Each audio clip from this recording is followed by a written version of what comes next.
The book of Genesis is the very first book of the Bible, and its name fittingly comes from a word that means beginning or origin. In other words, this is where it all began. And dramatically, the book begins with four of the most powerful words ever written. In the beginning, God. You see, the Bible doesn't start trying to prove the existence of God.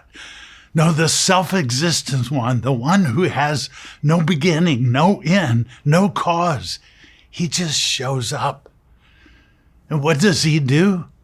In the beginning, God created. He creates. The first thing that God tells us about himself is that he is a creator. Then he goes on to create us in his image, which means that we were made to create with God. It's clear from all this that God has a plan, that he knows what he's doing, and this alone invites our absolute trust in him. Now, the author of Genesis is confirmed by many biblical writers and church history to be the person of Moses. In fact, Moses wrote all the first 5 books of the Bible, which we know as the Torah. And he obviously did this from many face-to-face conversations that he had with God. The purpose of Genesis is really quite simple. You see, it's the story of God's building a family for himself to be a blessing to others. For all eternity, God has been pro-family because the family unit was his idea.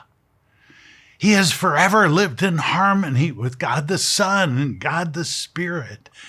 And since we are made in his image, he very much wants us to be a part of his forever family as well. But our family was never designed to keep that love or that harmony for itself. It was always designed to be something that we received first and then gave away to others.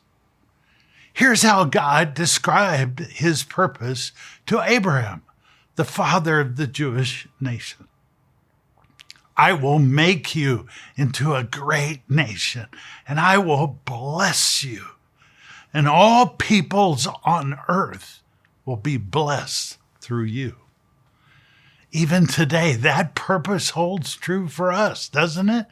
We are part of God's forever family. And as God blesses our families, we are to be a blessing to others as we carry the hope of Jesus wherever we go. The book's structure reflects this family purpose. You see, the first 11 chapters deal with God's building a family through the human race.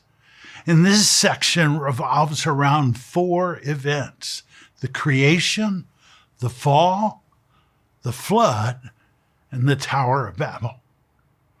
Then the second section is chapters 12 through 50, and this deals with God's building a family through the Hebrew race, his chosen people. This section revolves around 4 families: Abraham, Isaac, Jacob, and Joseph. Now, Genesis is not a short book. It's 50 chapters long, the second longest book of the Bible next to Jeremiah. At times, all these genealogies can easily start to run together.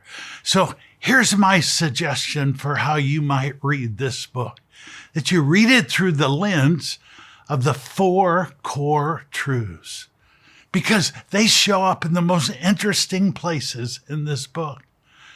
For example, God is good.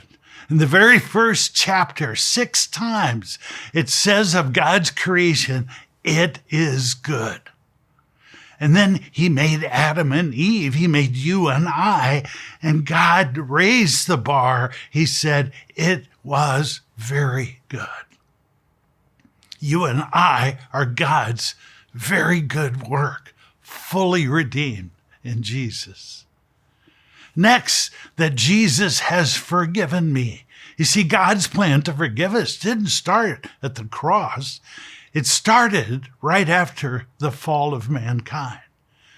God says, I will put my enmity between you, Satan, and the woman Eve, and between your offspring and hers. He will crush your head, and you will strike his heel.